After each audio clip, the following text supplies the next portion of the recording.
kepada penyidik Polda Metro Jaya bahwa klien kami belum bisa menghadiri panggilan untuk melakukan klarifikasi atas undangan yang disampaikan oleh Polda Metro Jaya Risret Kriminal Umum pada hari ini, dikarenakan qadarullah kecelakaan, ditabrak motor.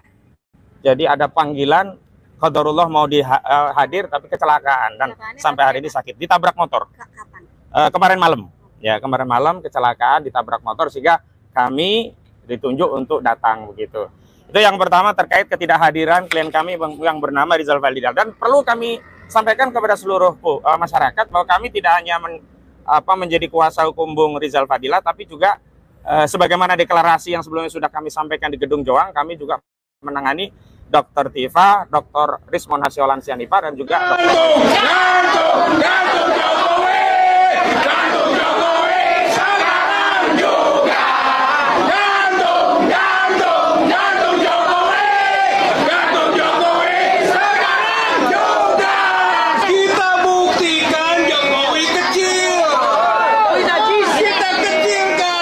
Kalau memang yang bersangkutan memang betul-betul punya ijazah, ya alhamdulillah, artinya selesai sampai di sini. Tapi kalau yang bersangkutan ternyata tidak punya ijazah, maka mari kita cari solusinya sama-sama. Bagaimana kita memiliki seorang pemimpin selama 10 tahun.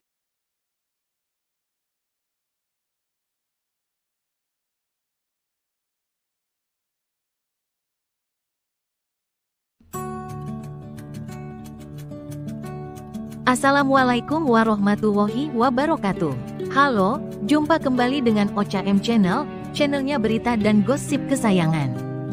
Para penuduh ijazah Jokowi palsu ternyata mendadak banyak yang tidak bisa memenuhi panggilan polisi dengan berbagai alasan. Apa yang sebenarnya terjadi? Bahkan Rismon Sianipar kini juga terindikasi berijazah palsu, benarkah? Mendadak penuding ijazah palsu Jokowi banyak urusan saat dipanggil polisi, kecelakaan hingga berduka. Tim Pembela Ulama dan Aktivis atau TPUA dan Roy Suryo Ces yang menuding Jokowi menggunakan ijazah palsu mendadak tidak hadir dalam panggilan Polda Metro Jaya. Diketahui, Jokowi telah melaporkan 5 orang atas pencemaran nama baik yang menuding ijazah palsu. Adapun 5 orang yang dilaporkan Jokowi yakni mantan Menpora Roy Suryo atau RS, ahli digital forensik Rismon Sianipar atau RS, Dr. Tifauzia Tiasuma atau TS, dan K. Namun Roy Suryo dan kawan-kawan mendadak ada kesibukan ketika Polda Metro Jaya meminta keterangan. Ada yang mengaku kecelakaan hingga berduka. Pada tanggal 8 Mei tahun 2025 lalu polisi sudah mulai memanggil sejumlah saksi untuk menyelidiki laporan Jokowi.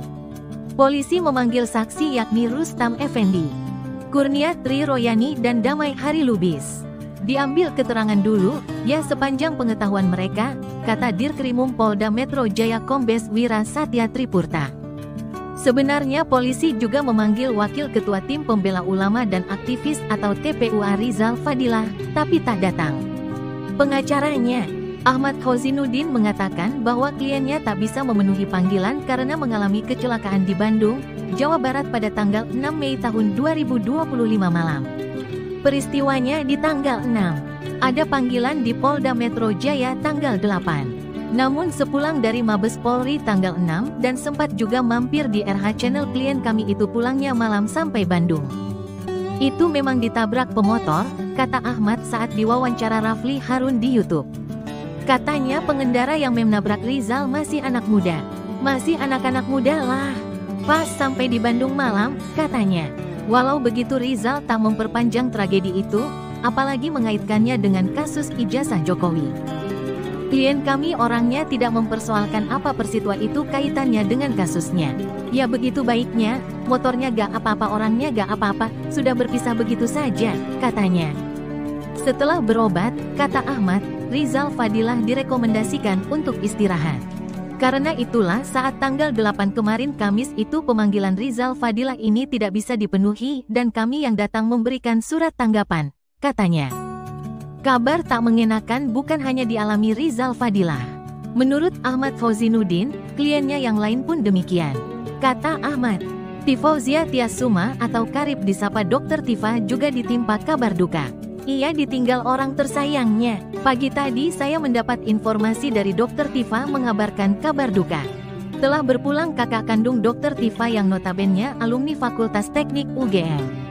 Dan juga sahabat atau teman dari Roy Suryo saat SMP dan SMA di Yogyakarta, katanya. Ahmad Fauzinuddin mengaku heran dengan kondisi dua kliennya saat menghadapi kasus ijazah Jokowi. Kabar itu sangat membuat kami terkejut, sedih. Kami juga berpikir ada apa di balik kabar itu. Karena kasus ini kami tangani sejak lama, sejak zamannya Bambang Trimulyono dan sudah banyak korban, katanya. Bahkan saat sidang lalu, saksi Jokowi, Bambang Prasetyo juga meninggal dunia. Nah, hari ini kok serentetan kasus ijazah palsu itu kami melihat kok gini amat sih, kenapa kok gak segera ditunjukkan, kenapa gak ditunjukkan sehingga selesai. Tapi kok berpanjang-panjang sehingga banyak korban dalam tanda petik ya, walaupun gak langsung berkaitan, setidaknya di seputar peristiwa ini, kata Ahmad Fauzinuddin. Rizal Fadilah bercerita ia ditabrak motor setelah pulang dari Bareskrim Polri. Sampai Bandung pukul 23.30 waktu Indonesia Barat, kata Rizal dikutip dari Arta Kota. Ia mengaku ditabrak motor saat sedang menyeberang jalan. Tak sempat menghindar, katanya. Rizal meyakini bahwa kecelakaan tersebut murni akibat kelalaian, bukan tindakan yang disengaja. Kayaknya tidak sengaja, motor dia juga jatuh. Sementara kebetulan saja nampaknya, kata Rizal Fadilah. Susno 2J sindir penggugat ijazah Jokowi yang tak percaya polisi, UGM dan saksi. Mau kemana lagi? Sosok dan profil Ova Emilia, rektor UGM digugat soal ijazah Jokowi. Nama Prof. Ova Emilia kini menjadi sosok yang menyusul digugat ke pengadilan. Ova Emilia bersama sejumlah pejabat kampus lainnya digugat ke Pengadilan Negeri Sleman atas dugaan perbuatan melawan hukum yang berkaitan dengan ijazah Jokowi.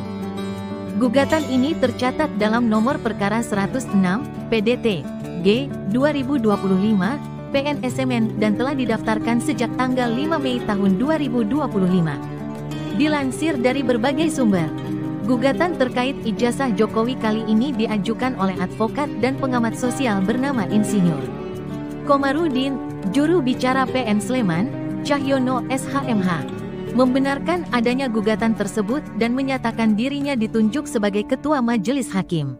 Benar, ada gugatan itu soal ijazah Jokowi. Kebetulan saya ditunjuk sebagai ketua majelis hakimnya, ujar Cahyono saat dikonfirmasi, Jumat tanggal 9 Mei tahun 2025. Gugatan ini dilayangkan oleh Insinyur Komarudin SHMH dari sebuah firma hukum yang beralamat di Makassar. Dalam perkara ini, total 8 pihak dari lingkungan UGM digugat ke pengadilan. 8 pejabat UGM itu yakni 1. Rektor UGM, 2. 4 Wakil Rektor UGM, 3. Dekan Fakultas Kehutanan UGM, 4. Kepala Perpustakaan Fakultas Kehutanan, 5. Dosen pembimbing skripsi Presiden Jokowi saat menempuh pendidikan di UGM, Insinyur Kasmujo. Menurut Cahyono, proses hukum saat ini masih dalam tahap pemanggilan para tergugat. Proses saat ini masih pemanggilan saksi-saksi, cuma terkendala salah satu alamat itu tidak ditemukan, ungkapnya. Meski begitu, Cahyono belum mengungkap secara detail substansi gugatan yang dilayangkan. Pokok gugatan berkaitan dengan perbuatan melawan hukum, tegasnya. Sidang perdana atas perkara ini dijadwalkan akan berlangsung pada Kamis, tanggal 22 Mei tahun 2025. Meski belum banyak detail yang diungkap, gugatan ini kembali membuka polemik publik soal keaslian ijazah Presiden ke-7 RI menanggapi gugatan tersebut. Sekretaris UGM Andi Sandi Antonius Tabusasa menyampaikan bahwa pihak universitas akan mematuhi proses hukum yang berlaku. Pada prinsipnya UGM akan patuh pada ketentuan. Pokok gugatan sedang kami pahami, ujarnya singkat. Kasus ini menjadi perhatian nasional mengingat menyangkut kredibilitas akademik Presiden Joko Widodo dan institusi pendidikan ternama seperti UGM. Selain di PN Sleman, sebelumnya pengacara bernama Muhammad Taufik juga mengajukan gugatan perdata terkait dugaan ijazah palsu Jokowi yang digunakan saat pemilihan wali kota Solo pada 2005 dan 2010. Ke Pengadilan Negeri Surakarta, gugatan itu didaftarkan pada Senin, tanggal 14 April tahun 2025. Kini, gugatan tersebut baru pada tahap mediasi. Ikuti terus OCAM Channel untuk mendapatkan info-info terbaru dan terupdate. Demikian, semoga bermanfaat. Wassalamualaikum warahmatullahi wabarakatuh.